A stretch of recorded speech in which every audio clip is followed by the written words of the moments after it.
I believe that a great many people take travel far too seriously. At 7 a.m., we'll leave for a 3 p.m. flight.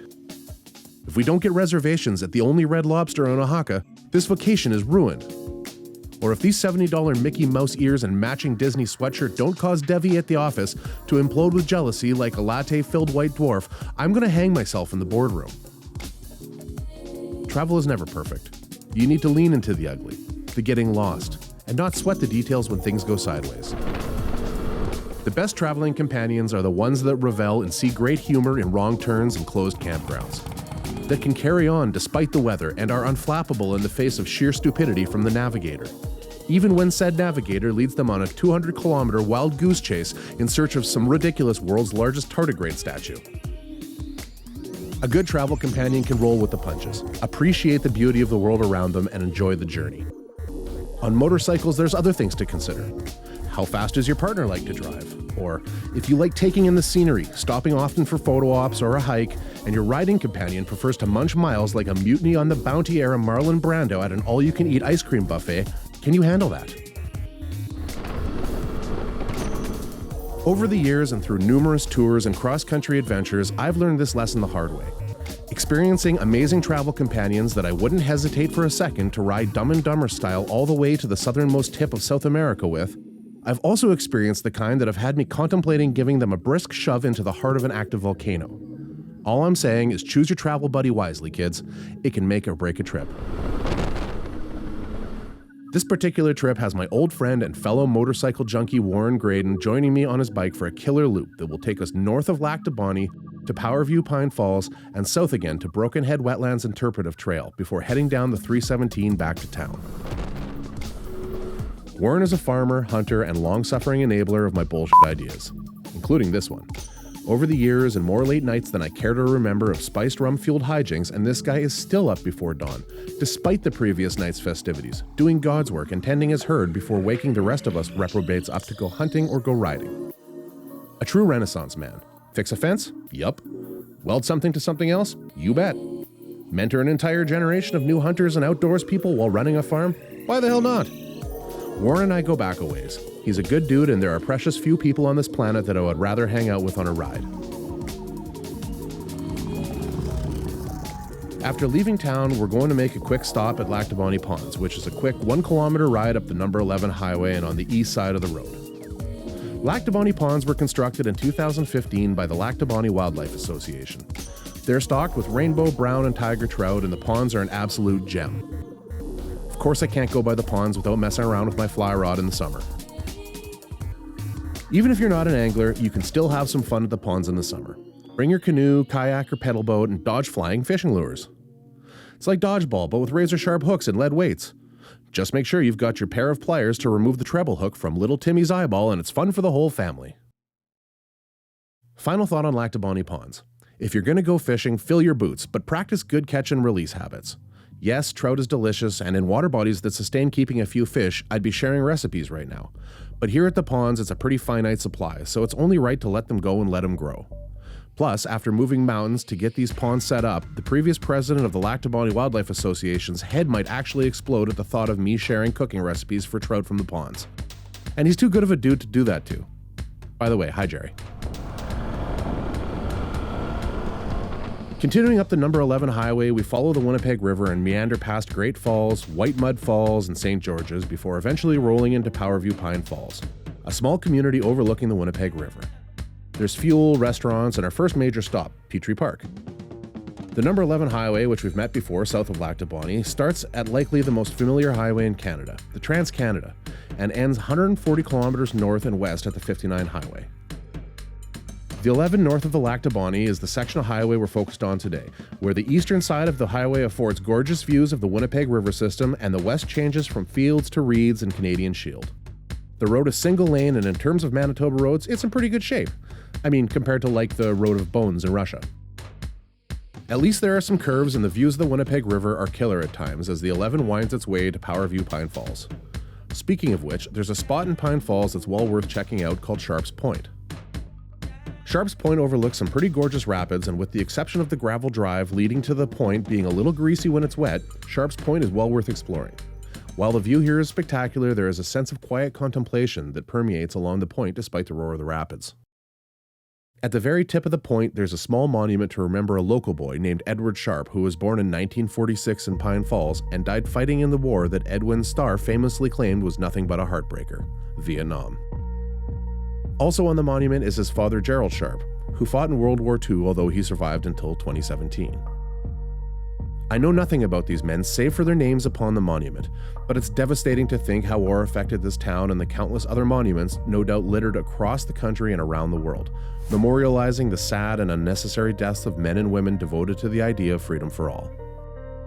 Millions of lives violently cut short because old men in power roles can't keep it in their pants long enough for rational discourse, instead promoting wholesale slaughter for points on a map and forcing untold millions of others to grenade some semblance of normality and defend their land, their ideals, and their way of life. As thoroughly depressing as this is, it's so important to honor the fallen and those victims of circumstance who didn't make it back. It helps that this spot is beautiful, and I sincerely hope that the Sharp family is comforted knowing that their boy has one of the best views in Manitoba should he have opportunity to come back to this earthly plane and check in from time to time. Well, with that sobering thought, it's time to check out something completely the opposite of senseless atrocity. And it's just up the street. Petrie Park. Petrie Park is the combination of one man's obsession with backbreaking labor and his Siege of Orleans-like battle with Satan's mustard. Horseradish. Marcel R. Petrie's descent into madness started innocently enough, by planting horseradish in his garden at 36 Elm Street. Horseradish has been celebrated as an aphrodisiac, a treatment for rheumatism, and a delicious accompaniment for beef, chicken, and seafood. It turns out horseradish is also the cockroach of the mustard family, easy to establish and not even nuclear Armageddon can fully eradicate it.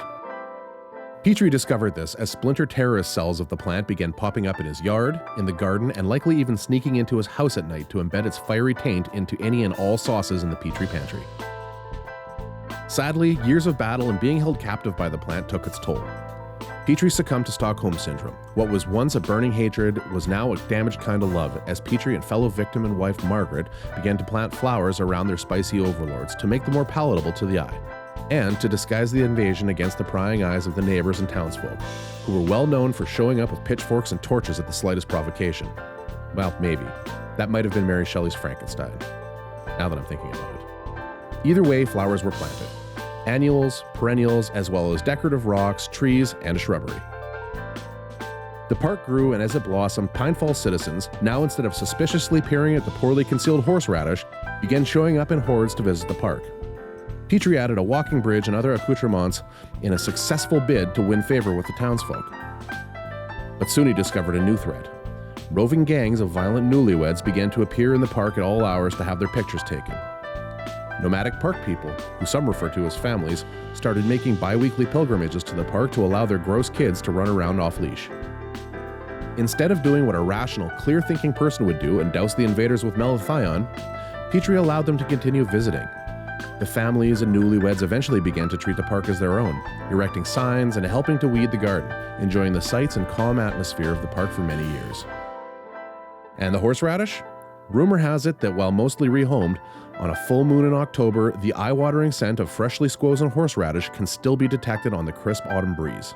A grim reminder of battles lost and one man's long downward spiral into gardening. Of course, on this trip, nothing has started growing yet, and even the sign has been removed for repainting. But it's still a lovely spot to stop for a sip of water and a rest, and I'm definitely looking forward to coming back to check it out in the summer when the park is in full bloom. Where are we headed now, Warren? North to Traverse Bay. There we go. With Petrie Park out of the way, we're going to continue to follow the 11 highway and the Winnipeg River in all of its grandeur, where it meets with the 59 highway. The 11 keeps on giving with decent asphalt and pretty scenery all the way to the junction. On the 59 highway and headed south, we're going to go as far as Bel Air Road before cutting west again towards the community of Bel Air and then take a short detour towards Lester Beach using Lakeshore Road. All of the beach communities along this stretch of Lake Winnipeg have a distinctly family vibe, but with this weird, strange, and dark underpinning of two sweet daiquiris, 90s dance music, and seniors sporting G-strings while hitting on young women at the local froyo stand. Despite the soul-scarring mental picture of geriatric predators overlathered in Hawaiian tropic, these beach communities are actually pretty cool. Unfortunately, on this trip, we discovered that taking Lakeshore any further than Leicester Beach ends at a locked and gated gravel road. Impassable this trip, but maybe it's open later in the season. If you go that way and it's open, let me know and I'll go check it out. Turns out you cannot do anything when you get to Leicester Beach. There was a gravel road, but it was blocked.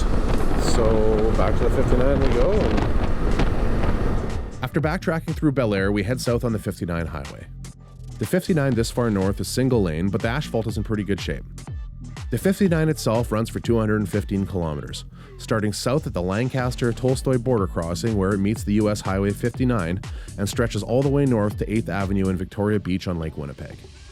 It's a nice road, but watch out for deer and bears during dawn and dusk as the little buggers like to cross the road like they're playing a high-stakes and suicidal game of Frogger.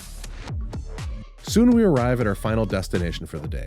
Raise your hands if you like bogs, people, because we're going to stop at the Brokenhead Wetland Interpretive Trail.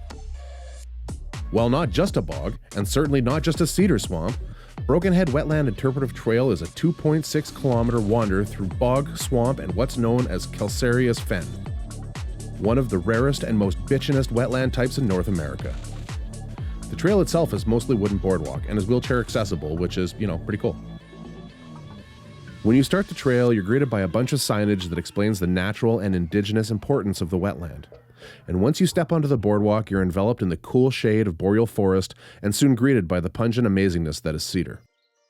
The smell of cedar always brings me back to my time living in British Columbia and wandering the forests of Fernie, trying in vain to capture nature's brilliance with my old Pentax K1000 and a fresh roll of black and white film.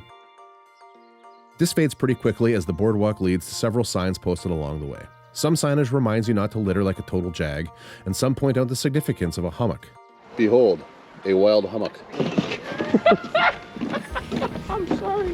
What I'm surprised about is there isn't more signage warning visitors about the murderous carnivorous plants. Like, no, seriously, this place has got more alien species of death plants than Nicolas Cage has illegal dinosaur fossils. Between the pitcher plants, which like to drown their victims in nectar, slowly dissolving them over what I have to assume is eons like a sarlacc in Star Wars, to the round-leaved sundew, which uses its Cthulhu-like tentacles to immobilize its prey before digesting it like a housefly sucking up the Aunt Jemima you left on your counter after a late-night alcohol-fueled waffle-eating frenzy. Honestly, I'm surprised there isn't just a big sign above the boardwalk that says 0 days since last meat-eating plant-related incident. Moving past the murder flowers, there's ample opportunity to learn about the healing power of the numerous vegetations in and around the fen, and stopping at one of the several viewing points, which gives you a panoramic view of the landscape. It's super pretty, and the amount of life that relies on this particular ecosystem is staggering. The history of the trail is one of seemingly few good news stories involving human-nature interaction, which usually seems to end in mass deforestation, polluted waterways, and species extinction. Because up yours, nature, there's money to be made, I guess. In this case, in 1998, Native Orchid Conservation Incorporated nominated the wetland for ecological reserve status, as it was under direct threat from the province, who was busy gleefully drilling wells between Gull Lake and the wetlands, and threatening to lower the water table, which would effectively kill the wetland. The NOCI was not cool with this, and got the public involved. Well, most of the public. The NOCI conducted a plant survey which revealed 350 species of plants relying on the wetlands, including 23 rare plants, 28 native orchids, and 8 species of carnivorous plant. With the help of the public, NOCI convinced the province to stop wrecking the wetlands long enough for somebody to realize that absolutely no one thought to chat with the people of Brokenhead Ojibwe Nation, who had been using the land for, 300 years and who held treaty land entitlement over it. The land was and is a place where the Brokenhead community have exercised their right to collect medicinal and ceremonial plants as well as hunt and fish, and there were serious concerns from the community that ecological reserve status would hinder their ability to use their own land, which, unsurprisingly to anyone except the province and racists everywhere, was being managed soundly and responsibly, and had been so for hundreds of years. Let's be honest here. If some Birkenstock-clad, flower-loving granola kisser walked into your backyard unannounced while you were enjoying a hot dog in your kiddie pool on a hot July day, pointed at a random flower that had been growing unmolested for years next to your tomato garden, and tried to declare your backyard a limited-access ecological reserve, I bet your first response wouldn't be, "Sure, let me help you uncoil the barbed wire." After a lawyer discovered that it was in fact possible to entertain both ecological and treaty land entitlement status, they approached the chief and the council of Brokenhead Ojibwe Nation, who I have to assume collectively rolled their eyes so hard they almost fainted before suggesting a working group be formed from members of Brokenhead, NOCI, and Manitoba Model Forest, as the community wasn't against protecting land from idiots draining the fen, but were definitely against being cut off from their own land and rights to responsibly utilize it, and rightfully so. And so, in 2008, on suggestion from the late Lawrence Smith, a Brokenhead Ojibwe Nation elder, the working group officially became known as Debwendon Inc. Debwendon Inc. is dedicated to the protection of the Brokenhead Wetland Ecological Reserve, and with a mandate to raise public awareness of the historic cultural connection between Brokenhead and the wetland, the group formulated a plan to construct and maintain a boardwalk and interpretive trail for the benefit of all Manitobans. In all seriousness, this place is very cool and it's well worth taking the family to if you've got an afternoon to spare. If you've got a clumsy child though, I'd say my goodbyes at the trailhead or at least before hitting the homicidal plant section of the boardwalk.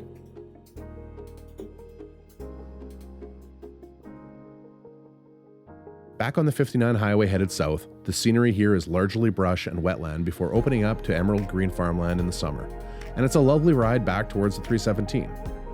Between Victoria Beach and Winnipeg, the 59 can be extremely busy, particularly on the weekends with cottagers headed to or from Winnipeg, and Manitoba drivers can be, shall we say, whimsical at the best of times, especially when it comes to following traffic rules. So if you're going to be out on a highway on the weekend, keep your head on a swivel. Before long, we arrive at the 317 junction at Livo. Here we swing east again past Mars Hills Wildlife Management Area, through rolling farm hills and through Agassiz Provincial Forest. The 317 is a beautiful 49-kilometer ride between Livo and Lactobani, and it's a great way to end another epic ride.